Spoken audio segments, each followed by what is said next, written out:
স্রোত সার্থককে এক করার জন্য এবার চরম কাঠখড় পোড়াতে হলো রাইয়ের বৌমনি রাই এবং সার্থকের বাবাকে। হ্যাঁ বন্ধুরা, ভিডিওতে লাইক দিয়ে দেখতে থাকুন। সার্থকের বাবা বলতে থাকে যে এত প্যাচঘোষ করে কথা না বলে আমি বরঞ্চ পরিষ্কারভাবেই তোমাকে একটা কথা বলছি। রাই শোনো, আমি মন থেকেই চাই যে সার্থকের জীবনসঙ্গী যাতে স্রোতই হয়, কিন্তু সেটা কি করে হবে সেটাই আমার কাছে এখন ধোঁয়াশার মতন পড়ে আছে, জানো তো। তার জন্যই আসলে তোমার হেল্পটা আমার চাই। তখন এই কথা শোনা মাত্র রাই বলতে থাকে যে আঙ্কেল আমি কী করে হেল্প করবো এই বিষয়ে, আমার সেটাই মাথায় ঢুকছে না। তখন সার্থকের বাবা বলতে থাকে যে দেখো, আমি আমার অপদার্থ ছেলেকে অনেকভাবে বোঝানোর চেষ্টা করেছি, কিন্তু তা সত্ত্বেও আমি আমার অপদার্থ ছেলেকে অন ট্র্যাকে কোনো মতে আনতে পারছি না।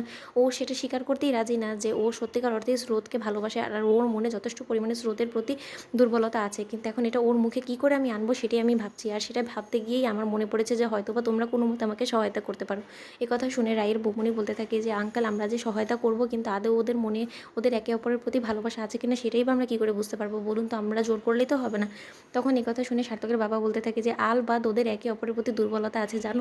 আসলে স্রোত সার্থকের মধ্যে একটা জিনিস খুবই কমন আমি দেখতে পাই, সেটা হলো কি ওরা ভাঙবে তবু মচকাবে না। ওদের একে অপরের প্রতি যথেষ্ট পরিমাণে ভালোবাসা দুর্বলতা আছে, কিন্তু সেটা ওরা মুখে কোনোদিনও প্রকাশ করবে না। আর তার জন্যই আমি একটা ছোট্ট একটা মিথ্যের আশ্রয় নিয়েছি। আমি স্রোতের কাছে এটাই বলেছি যে আমি আমার বন্ধুর কাছে কথা দিয়ে ফেলেছি যে আমি এই সানডেতে ওদের একে অপরের সাথে দেখা করাবো, আর যদি সব কিছু ঠিকঠাক থাকে তাহলে স্রোতের বিয়ে আমি আমার বন্ধুর ছেলের সাথেই ফিক্স করে ফেলবো। এই কথা শুনে স্রোতের যা চেহারাটা হয়েছিল না, তার থেকেও বেশি দেখার মতন ছিল সার্থকের চেহারাটা, জানো তো। তাহলে সেটা দিয়ে তো অবশ্যই আমার জানার মধ্যে যে প্রকাশ পেয়ে যাচ্ছে সার্থকের মনে প্রতি দুর্বলতা আছে কি না। তখন একথা শুনে রাই বলতে থাকে যে ওদের একে অপরের প্রতি যে যথেষ্ট পরিমাণে দুর্বলতা আছে সেটা অনেক ক্ষেত্রে আমার কাছেও চোখে পড়েছে, কিন্তু তাই বলে ওদের মুখে কী করে এটা প্রকাশ করাবো আঙ্কেল, সেটাতে একটা টাফ ম্যাটার। তখন একথা শোনা মাত্র সার্থকের বাবা বলতে থাকে যে রাই তুমি বুঝতে পারলে না যে আমি কেন আমার বন্ধুর ছেলের কথাটা এখানে উল্লেখ করেছি বলো তো। কারণ আমি খুব ভালো করে জানি যে কোনো ছেলেই নিজের সবথেকে প্রিয় জিনিসটাকে আরেকজনের হতে দিবে না, আর সেইখানেই থেকেই তো আসল খেলাটা আমাদের শুরু হবে। আর এই খেলাটা কী করে আমরা খেলবো সেটারই প্ল্যানিং প্লটিং করার জন্যই তো আজকে তোমাদেরকে আমি ডেকেছি। এই কথা শুনে রাইয়ের বৌমনি বলতে থাকে যে আঙ্কেল আমি যতটুকু বুঝতে পারলাম যে আপনি হয়তোবা কাঁটা দিয়ে কাঁটা তোলার কথা বলছেন, তাই তো, যে আপনি হয়তোবা চান যে স্রোতের সাথে আপনার বন্ধু ছেলের বিয়েটা ফিক্সড হয়ে যাক, আর সেটা সহ্য করতে না পেরে এক পর্যায়ে বাধ্য হয়েই স্রোতকে বিয়ে করার জন্য সার্থক নিজে থেকেই নিজের ভালোবাসার আত্মপ্রকাশ ঘটাবে। এটাই তো আপনি জানেন, এতটুকুই তো অন্তত বুঝতে পেরেছি আমি।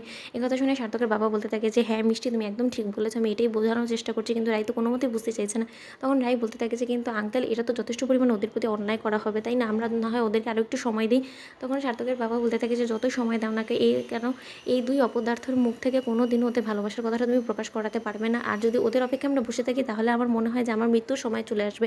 এই কথা শুনে রাই বলতে থাকে যে আঙ্কেল মা আপনি এসব কী বলছেন বলুন তো, আপনি শুধু শুধু এসব কথা কেন বলতেন। তখন সার্থকের বাবা বলতে থাকে আসলে তুমি বুঝবে না, মা ছাড়া কত কষ্ট করে আমি সার্থককে মানুষ করেছি, এখন যদি আমিও চলে যাই তাহলে আমার সার্থকের সংসারটা কে গুছিয়ে দিবে। তার জন্য সেই চিন্তা থেকে আমি এত বড় একটা সিদ্ধান্ত নিয়েছি। রাই তো বন্ধুরা, ভিডিওটি ভালো লাগলে লাইক এবং শেয়ার করে সাবস্ক্রাইব করতে ভুলো না।